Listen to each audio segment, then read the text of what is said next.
Chapter 1. A bazillion unfamiliar faces flood the halls of Skeensboro Junior Senior High. Mine's one of them. Kids spin their locker combos without effort, grab books, slam skinny metal doors while I'm stuck on 5-16-41. The numbers aren't working. I try again and again, my change of clothes taking up too much room in my backpack, and I'm hugging 5 textbooks to my chest. It's the third day of school. You'd think I'd have a clue by now. There's no room number listed on my schedule for PE, or is there? Balancing my books on one arm, I pull out my schedule to double check as kids push past me, jostle me against the row of lockers, and my textbooks are knocked to the floor. A drummer's punchline. In the next moment, I'm on my knees at the base of a stampede. My history book slides across the hallway like a hockey puck. The crowd thunders around me. I tuck into myself and wish I were back home. Home as in New York City. Not here in Skeensboro at my mother's insistence.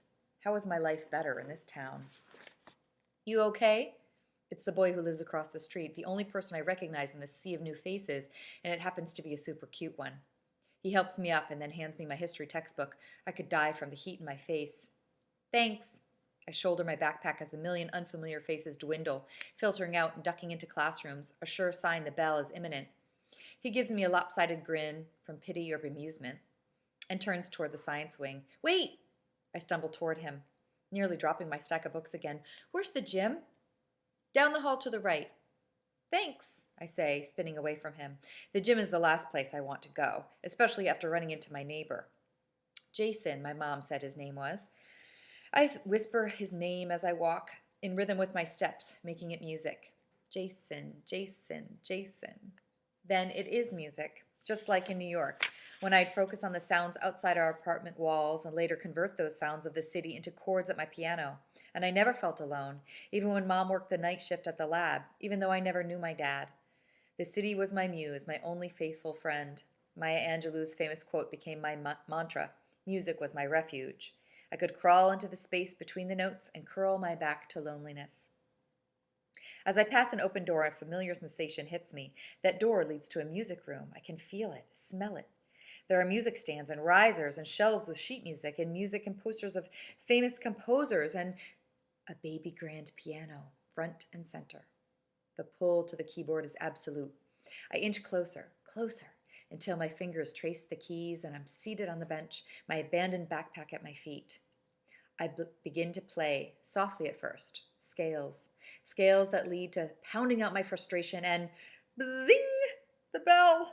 I grab my books and bag in a disordered clump and sprint down the hall to the right. Jason's voice leads me there. Inside the door to the locker room, a wave of chlorine-soaked heat hits me. I imagine my textbooks warping in the sudden humidity. Past the aisle of lockers, the rest of the girls in my class, already in shorts, file out to the gym. Sweat beads on my temples as I duck into the bathroom stall and set my books on the tiled floor, unzip my backpack to retrieve my gym clothes.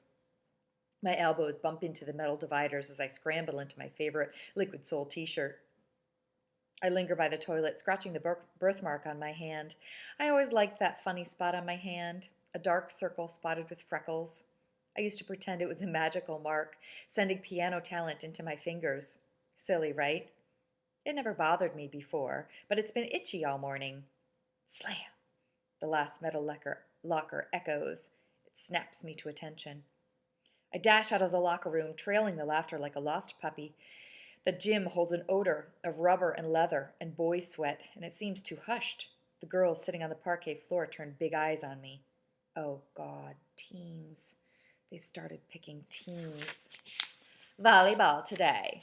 The scratchy voice echoes off the bleachers. Miss Painatone, as my schedule states, stands on the foul line paint, a volleyball wedged between her elbow and kinked hip. Her silver whistle dangles from her lanyard, falling to her sternum like a hypnotic pendulum. This is my gym teacher? I float toward the back of the group, my jaw dropping. Miss Painatone doesn't look anything like a coach. She doesn't even look like an athlete, more like a Tim Burton character. Slinking along the gym floor as she circles us. Each time a girl is chosen for a team, she clicks her tongue, but doesn't say anything. She doesn't say anything as the teams form, but her thin lips are pursed tight like she could burst any moment. Where's my Hollywood version of a high school coach, the sinewy she-man in polo? With no ally in my new gym teacher, I am doomed.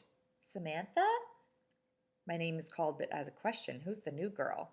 I naively believe for a split second I'm being welcomed into my new school, that these are introductions. Everyone's waiting to say hello.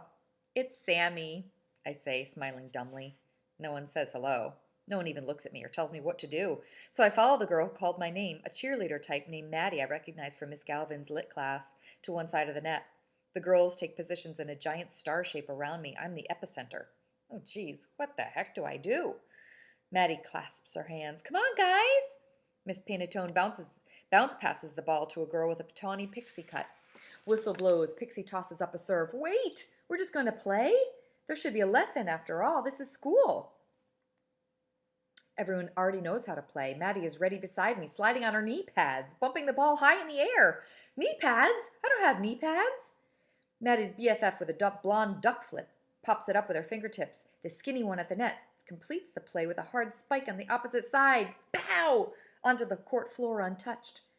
My class is high-fiving while I stand hopelessly in the middle. How did everyone learn how to play this game and play so well? I wring my hands, sure everyone's staring at me. The new girl, the clueless girl. On the other side of the net is the only student who may be more ostracized than me. Her neck is a curtain of scars, the result of an unthinkable accident, perhaps. When I try to look away, her dark eyes stay with me. I squirm under her stare, my eyes dropping to her scars. A shudder moves through me. Without thinking, my hand goes in the air. Okay, Miss Panatone micronods me off the court, and I report directly to her. Her shiny whistle sways hypnotically as she looks past me toward the volley. I sink into my sneaks, wondering why I didn't go to the sidelines or duck into the locker room. Why am I standing right in front of her? Her whistle screeches, scraping my eardrum. Her gaze is locked on the action. Sneakers squeak against the gym floor behind me. Only now can I get a good look at Miss Panatone's eyes. They're so light. An indistinct color, shocked open, the white's always visible. She vaguely reminds me of that albino woman who lived in our apartment building, the one who wore a violin case strapped to her back. I'm captivated, yet intimidated, like I was as I had been with our neighbor. I twist the corner of my Liquid Soul t-shirt and yearn for my muse. Miss Panatone's voice startles me. Will you try out? She's staring at my birthmark. Try out? I rub the spot on my hand. Volleyball. We've won states the past 10 years. Volleyball tryouts? She nods once definitively. Today, after school. You want me to try out for volleyball? It's hard not to laugh. Everyone tries out for volleyball. I'm new, I say. New to the game. I don't know how to play. You're tall. She's got a point. Always have been taller than most girls in my class. Boys, too. She must be desperate for players, though. It's obvious I don't have an athletic bone in my body. I don't think you should try out because you're new. Be part of a team. Make some friends. The resolve in her face is daunting. I'm not an athlete, really. Not at all, actually. She stops me with a short salute. Neither was I. You'd be surprised. Surprised? Feeling lightheaded with her iridescent eyes on me and that snake charmer whistle hanging from her neck. I pivot toward the court to shake off her spell. Maddie and her BFF are comparing sparkly nail polish. I glance at my hands, my nails, that are more familiar with tapping melodies on a keyboard than dappling in sparkly nail polish. I make a promise to stop chewing my nails, convinced I'm missing out on something important, something that could help me find new friends in this town. Okay, I turn back to Miss Panatone. I'll try out. I squirm back onto the court to my spot in the middle. The huge clock above the door tells me there's a good half hour left of PE, and here I am, playing volleyball. And after school, I'm going to try out for the team? My fingers already ache. There's no way I'll be able to practice piano tonight. The ball heads towards me. I flail my arms, trying to block it or bump it. It ricochets off my shoulder. Out of bounds. At the whistle, I slouch into my t-shirt. Everyone's looking at me. Maybe now's the time. Get it over with. Tell everyone I'm a musician. A serious musician with no time for sports. I raise my hand. Miss Panatone? Her eyes are lasers on me. She tugs on her lanyard, extending her neck like an alien. I emerge from my t-shirt like a frightened tortoise. Girls around me giggle into their hands. Not because I flubbed again. What's so funny? My face is so hot I must be 50 shades of red. Maddie's BFF tries to save me with a whisper. Pain. Pain? I hide my confusion behind a look of gratitude. Someone finally spoke to me. When I turn back, Miss Panatone gives me a bemused smile. It's pain. She passes the ball to me. Thunk! It jars my hands. Everyone calls me Pain.